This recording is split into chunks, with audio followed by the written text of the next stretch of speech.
Allahu akbar, Allahu akbar.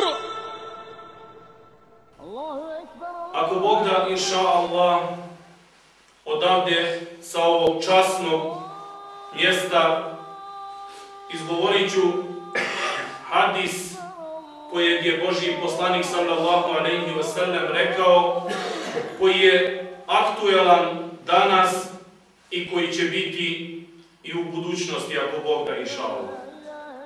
Božji poslanik Muhammed sallallahu alejhi ve sellem je rekao: Men tešebbehe bi qavmihi fahuva minhu.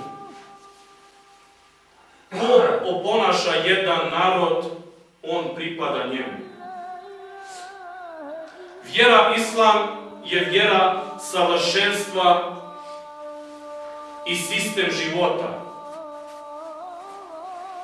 Znači, ako težimo ka savršenstvu i ako postoji savršenstvo na ovom dunjaluku, treba težiti ka islamu.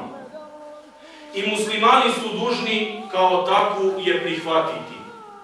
Islam je cijel sistem života.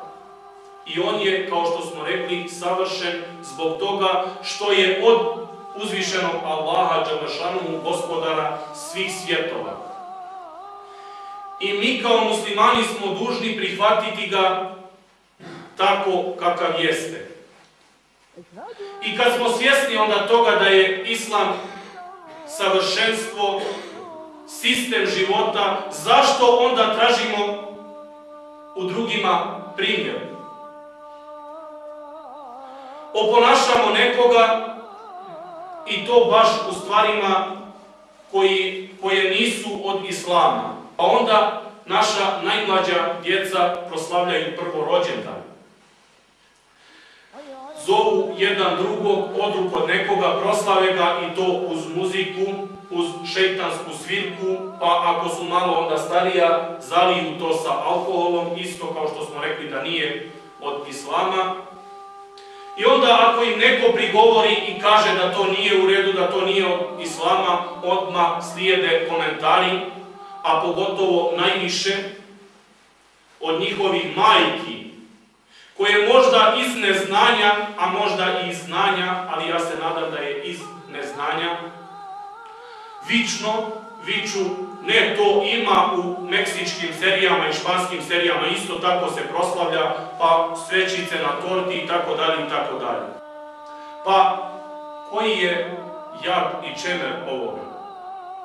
A sutradan, kasnije, kad to dijete odraste, ili ako im se kaže da ne treba da proslavljaju rođendan na takav način, nego im se kaže da postoji u islamu sunnet, slijeđenje Božijeg poslanika Muhammeda sallallahu alejhi ve sellem u svim stvarima, pa i u tim akika. Šta je akika? Mnogi od nas možda i ne čule i ne znaju za tijeli, možda znaje da je nešto neispravno za njine deca, u stvari znaje 100%, on mu potpaljuje vatra ispod noge. Svuje mu detetu iz znanja, a normalno i iz neznanja, i kasnije kad doiđa tija dete, onda malo odrasta, eto vidite i sami se svedoci da se toliko priprema, cijela zima se pripremaje naše ćerke, sestre i tako dalje za đure. Ali ne se pripremaje ka nekoga što se priprema neto nošnja, sprema je narodna nošnja, pa ta narodna nošnja stvarno da bude dika i ponos, svako je mjesto, svaka zajednica, svakoj lokalitet, nego ne se priprema je cijela zima, bira je nekuje svečane haljine, prozirne, koje više u stvari otkrivaje nego pokrivaje. I za đurenđe vidite šarenilo. I zašto uopšte đuren? A i tija jedna vrsta oponašanja. A ste ikad naišli da muslimani po pravilu bi trebali da slave đuren? I zbog čega? Đurđev dan. Tija nije naše. Mnogi isto i na ovaj će daje komentar, će reći, pa tija je jedno sjeljenje od jedan period od drugi, znači ono zimski period, proljećni i tako dalje i tako dalje. Zašto baš 6. maj? Ako već teži neka tija da se ljudi vide, da se okupe, da se upoznaje, a tu je već da ne zborim isto koliko ima stvari koje nese od islam. Zašto odredi me nekoj datum pa koji bi mogle stvarno da se okupime svi, da se viđime na jedan dostojen i pristojan način. Ali nema veze i tija, veli me, nema veze tija bilo od uvek taki i svega veli, ne može me tija nije da go otijam.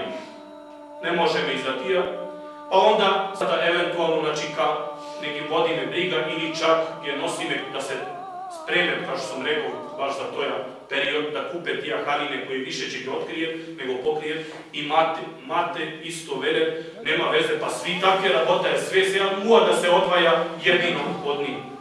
Znači, svi ide do vatra i tvuo, onda gurni ga do vatra od tozgola, ona već se koleba, što se veli na sam ponor i ti još i potpali od tozgola ili ga gurni od toja ponor.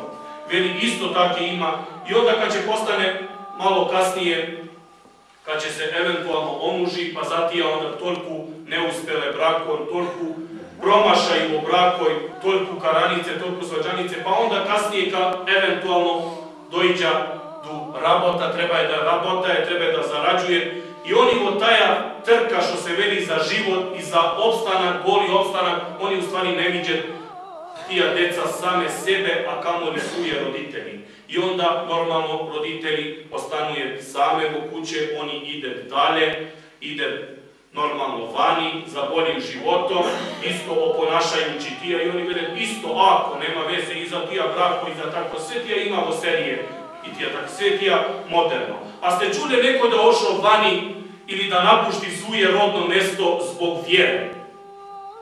Hidža da učina. Ne, ošao zbog papiri, ošao zbog bolji život, ošao zbog tija, ošao zbog koja.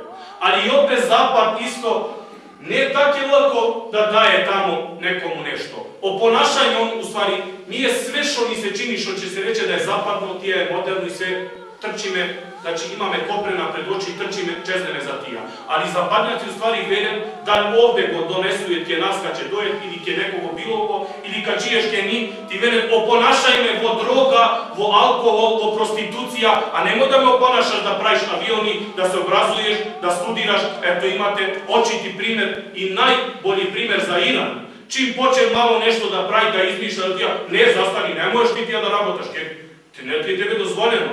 A oponašaj me vo ružne stvari što treba možda ja da gi iskorenim, on znaje tije da tebe da gi iskorenim, ali već postoje tje ni. Znači prostitucija, alkohol, droga, nema veze tija, sve tije treba da rabotaš i tija je moderno. A ovo je drugovo nije moderno da se obrazuješ, što ti nalaže prvi kuranski imperativ, obrazuj se, uči u ime Allaha, studiraj, pravi avioni, pravi tehnika i tako dalje i tako dalje. Čim počeš da tija onda ne. Sve će se uzburkati. Zašto? Zašto? U stvari znaje, pa ako učime malo Kur'an i malo ako razmislime, uzvišen je Allah Đelešanu odavno mi rekao, neće biti zadovoljni niti jevreji, niti kršćani sve dok ne napustiš ono što imaš i ne prihvatiš njihovo.